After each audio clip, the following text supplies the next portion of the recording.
दोस्तों नमस्कार। आप हैं बसंत गुरु जी के साथ। मेरे एक दोस्त ने कल मुझसे कहा कि दोस्त मैं क्या बताऊं, ज़िंदगी में भयानक चिंता से घिर गया हूं। चिंता मुझे डरावना लग रहा है। कहीं मेरा अहित ना हो जाए, कहीं मैं कुछ कर ना बैठूं।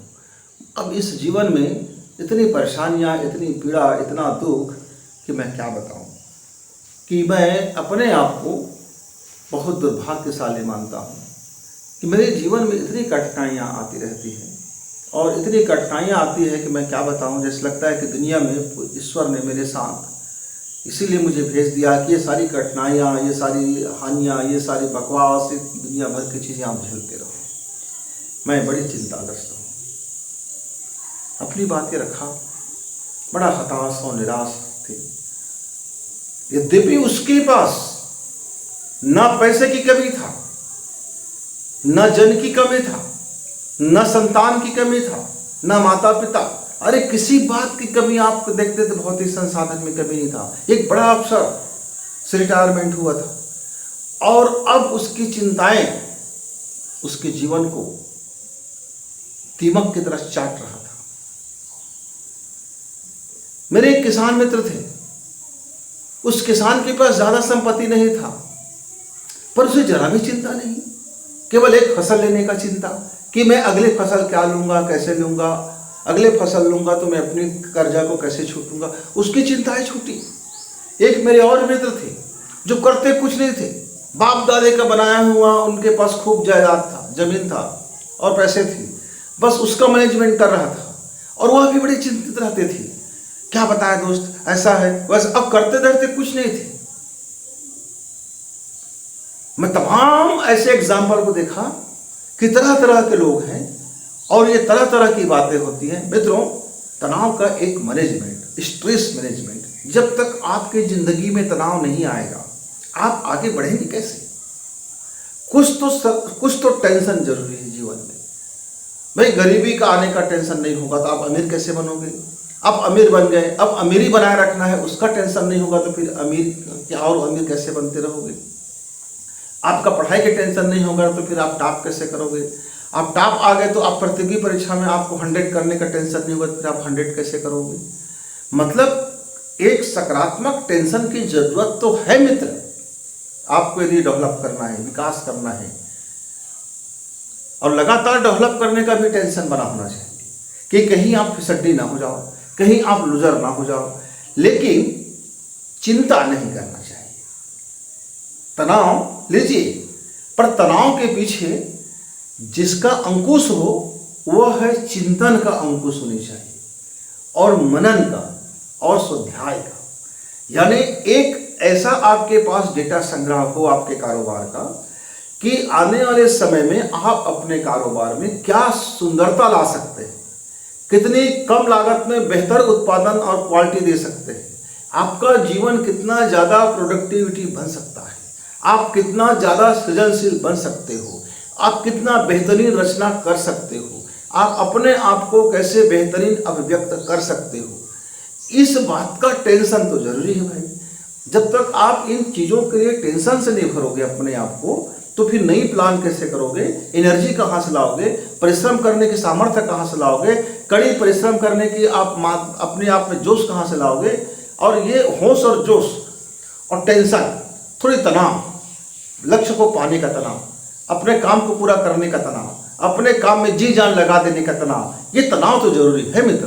पर यदि उस तनाव को आपने सकारात्मक दिशा में बदलने के बजाय आप हारे हुए खिलाड़ी अपने आप को मान लेते हो, जो आपके पास मिला हुआ है उसको आप भुला देते हो, जो सफलता मिली, जो समृद्धि मिला, जो ज्ञान मिला, जो प्रेम मिला, जो उपहार मिले, जो जीवन में शानदारी चीज मिला, जो आप बेहतरीन किए, जो आपका सृजन था, आप इसको भुला बैठे। और अब आपका मनचाहा कोई चीज नहीं हो रहा है, तब आप चिंता में घिर गए।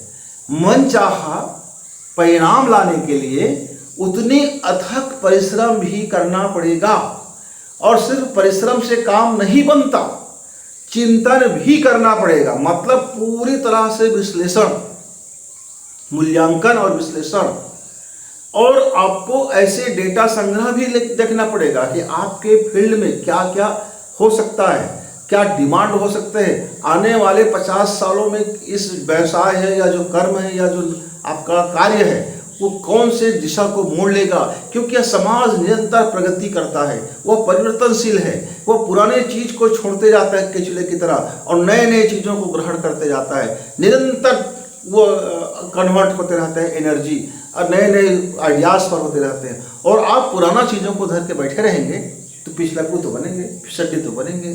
फिर जो आपका काम नहीं है उसको आप चिंता करके क्या करोगे। जैसे आपका संतान, आपके पुत्र, आपकी पुत्रियां अच्छे पढ़ाई नहीं कर रहे हैं तो आप सिर्फ पढ़ाई का माहौल दे सकते हो, फिर वो क्या करेगा इसकी जिम्मेदारी तो आपकी नहीं है। फिर आप चिंता करके क्या करोगे, क्योंकि उसके जेहन में, उसके माइंड में, उसके मस्तिष्क में, उसके दिल में यदि कुछ बनने का ख्वाहिश नहीं है, वह अलग चीज़ होना चाहता है, तो आप उसको अलग दिशा में नहीं ले जा सकते। यदि वो पूर्व दिशा में जा रहा है और आप चाहते हो कि वो उत्तर दिशा में जाए तो किसी कंडीशन में उत्तर दिशा में नहीं जा सकता, तो फिर आपका चिंता तो बेकार हो गया। हाँ, वो जिस दिशा में जा रहा है उस दिशा में वो क्या बेहतर कर सकता है, आप उसकी मदद कीजिए।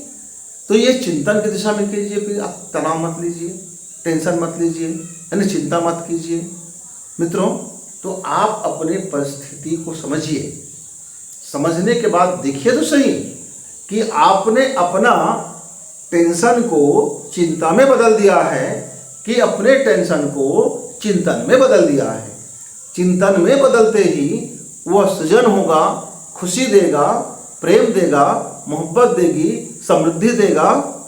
और उसको चिंता में ही बदलते ही फिर आपको नुकसान देगा, तरह तरह की खींच देंगे, नफरत देंगे, शंकाएं देंगे, अविश्वास देगा, भय देगा, डर देगा और आप कुछ का कुछ कदम उठा लेंगे, क्योंकि वहां फिर आपके पास एक विवेक दृष्टि का अभाव हो जाएगा। चिंता मतलब साफ है कि आपके भीतर में विवेक का कार्य शून्य हो गया है, आपका विश्लेषण क्षमता शून्य हो गया है, आपका लॉजिक क्षमता शून्य हो गया है। आप एक दर्जे की, अव्वल दर्जे की आप आंख में पट्टी बांध करके आप बैठ गए हो। सच को सामना या तो देखना नहीं चाहते या तो सच का सामना नहीं करना चाहते, जानबूझकर दुनिया को बेवकूफ बनाने में लगते हो कि आप बहुत चिंतित हो। मित्रों, किसी भी कारण से चिंता का कोई कारण नहीं, क्योंकि हर व्यक्ति इस धरती पर जन्म लेता है तो उसका कर्म फल सुनिश्चित है। वो जैसे जैसे कर्म करता जाएगा वह वैसे वैसे ही फल प्राप्त करेगा।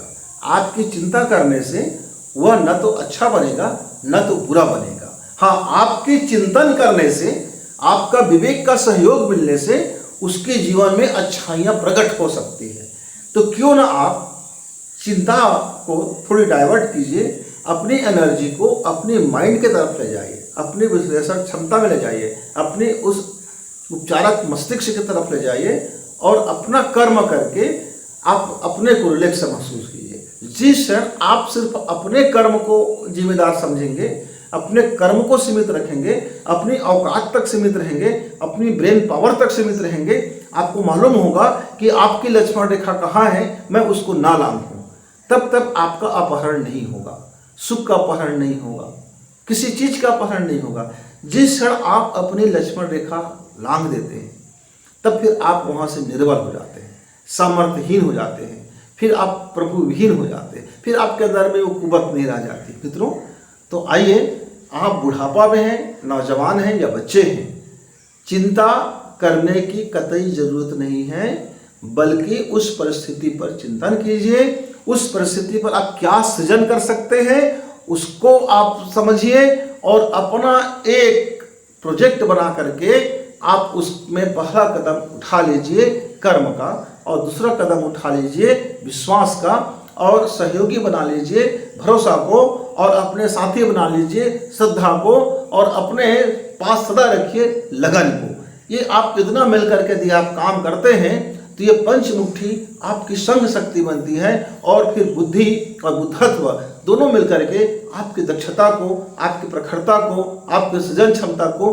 कई गुना बढ़ा देता है। मित्र, फिर आप समझेंगे कि इस जो अभी तक का जो अणु था अब वो परमाणु शक्ति में कैसे बदल गया, आपके भीतर का एटॉमिक पावर किस तरह से प्रकट होने लगा।